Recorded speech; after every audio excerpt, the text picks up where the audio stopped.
Hey guys, welcome back to World History. I'm Miss Lee, and today we are going to be talking about a relationship that went through a pretty petty breakup.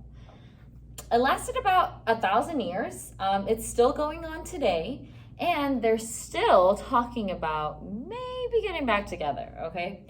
This is called the Great Schism, and it happened in 1054. Okay, so literally 1,000 years ago, okay? It was the breakup between the Christian church into two sections, the West and the East, and the divide still remains, and we're going to talk about how they are still talking about this breakup today. So this is the Great Schism.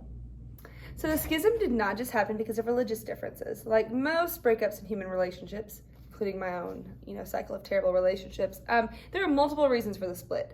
To get to the actual split, though, we have to know what was happening. Okay, in the year 285 AD, or CE, whatever you want to call it, Diocletian is going to divide the empire. Here, get it? Like Diocletian, divide? Okay, whatever. Divide the empire into two parts, the Western Roman Empire and the Byzantine Empire. The western half is going to get taken over by barbarians and Germanic tribes, and just, it's going to kind of fall apart. The two sides are going to speak different languages, which caused communication to go down, because if you can't talk to someone, you can't really communicate, right? Okay, so as a result of these differences, the two parts of the church begin to separate. They started to have different views about religious traditions and norms. The Pope is in charge of the Western church, and the king listens to him, follows him like the Pope gets the final say.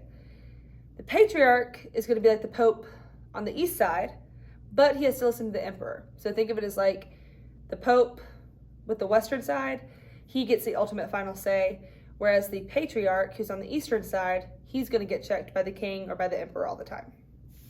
Hey guys, what's up? I'm not sure if you guys knew this, but over the weekend I went and I took my social studies test. It's called the GACE. Anyways, I slayed, I got 100, and Mr. Bishop has actually made me the department chair of the social studies department.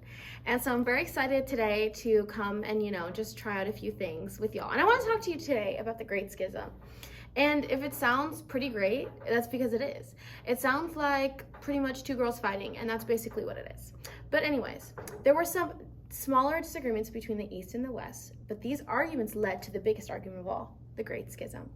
So basically what had happened was the Roman Catholic Church added some extra words to the Nicene Creed. But why did they want to even do that to begin with, right? If it's not broke, don't fix it. And so that's basically what was going on. The Nicene Creed is a Christian statement of faith, right, that was agreed to in a meeting in Nicaea. And it was called the First Council of Nicaea. So the statement had been revised a couple of times, but then in 431, at the Third Ecumenical Council in Ephesus, another meeting, the council explicitly stated that further additions would not be allowed, right? But anyways, if they kept editing it and all this stuff, why would they get mad if they were trying to edit it even more? You're just trying to bring more people into your religion, right? Anyways, the Roman Catholic Church added extra words anyways, because they were rebels. The opening statement, which originally read, "We believe in the Holy Spirit, the Lord, giver of life, who proceeds from the Father." And the Roman Catholic Church added the words at the end, "and the Son." The Father and the Son. That was how they changed it. But that's kind of crazy because the Eastern Orthodox Church disagreed to this addition. And they were like, what the even heck are you guys doing? So that's all I have to say. They called it non-canonical. I don't even know what that means, but it sounds very upsetting to me. Non-canonical, meaning that's not in the Bible, you shouldn't do it. Another disagreement will arise over the territory of the Balkans, which is this mountainous region kind of in southeasternish Europe. And there's a problem there because both the Eastern Orthodox Church and the Roman Catholic Church feel like they own that area. Another argument was over the Patriarch of Constantinople being named the ultimate patriarch. The Roman Catholic Church disagreed with the Constantinople Patriarch being named the ultimate patriarch because they viewed this to mean that he was the overall power. There was also a fight over how much power the Patriarch of Rome, the Pope, had over the other patriarchs. The other patriarchs agreed that the Pope should have higher power than the others, but they did not agree with the Patriarch having power, with the Pope having authority over the other patriarchs.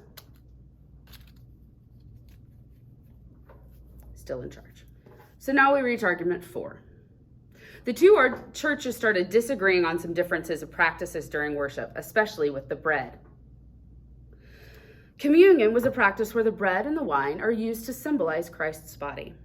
The Roman Catholic Church started using unleavened bread, no yeast, flat bread, for the ritual, while the Eastern Orthodox Church disagreed with this. The Eastern Orthodox Church begins dipping the bread into wine, which was condemned by the Roman Catholic Church. Hey guys, I'm Miss Jennings, and I'll be teaching you about the official break between the two churches.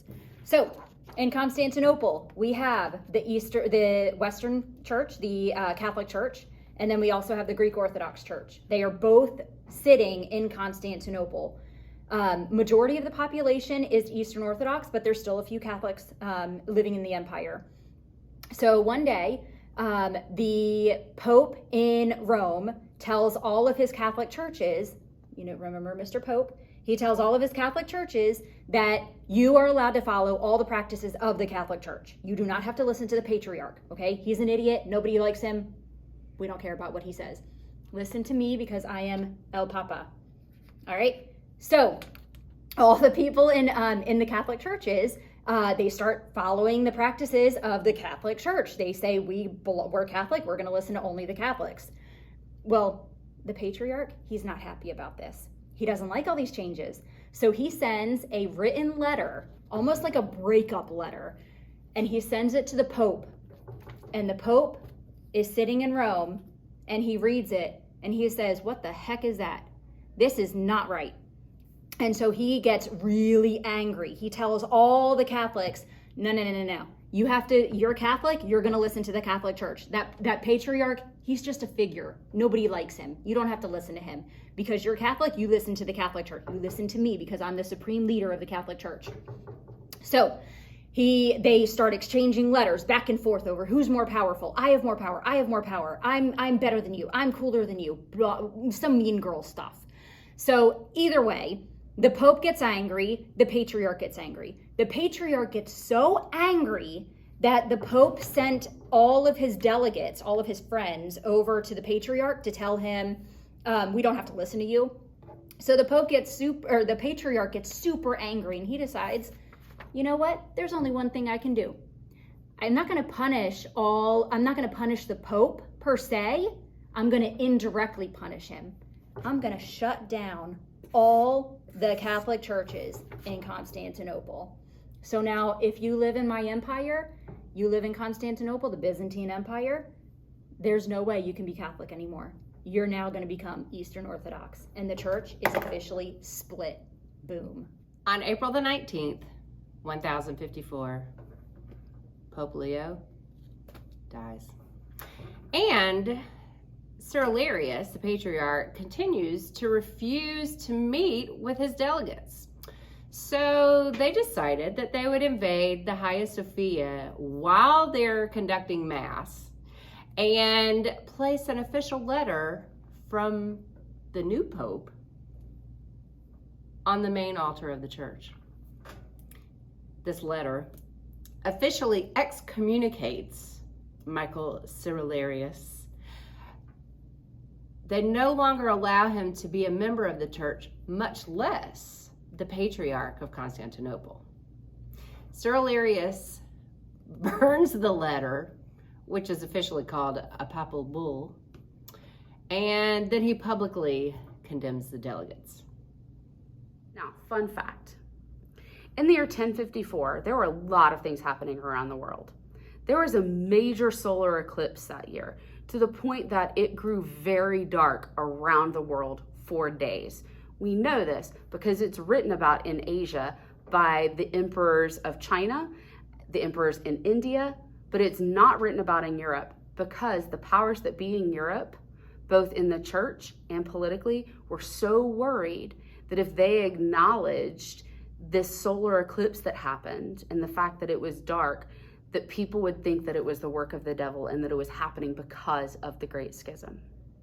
That's the fun fact. Taking my emperor.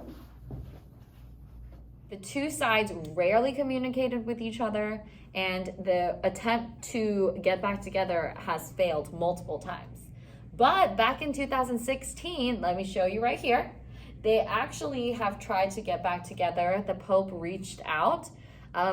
And so they were in the midst of talking and they didn't talk to each other, right? We had COVID, we had the pandemic.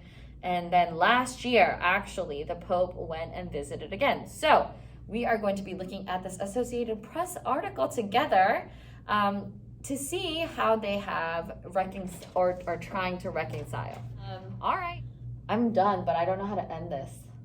Can I end it with you? Yeah, we can end it together. Okay. I might actually just... What was this about? So they still try to reconcile with each other, and then I said, now we're Is going the to end look of the at... whole video or just your part? It's just the end of the video. Okay. Remember, kids, no argument should lead to a war. It didn't lead to a war, but... And it didn't. But nothing is ever that serious is what I'm trying to say. Nothing is ever that serious. Yeah, why are they arguing for 1,000 years? Brothers versus brothers is just, I mean, like, you guys believe in the same God. Like, get over it. Yeah, You know what I mean? honestly, right? Like, you can have your own personal relationship with God and not infringe upon other people's, like, interpretation of it. Yes. So, love you guys. Bye, guys. Bye.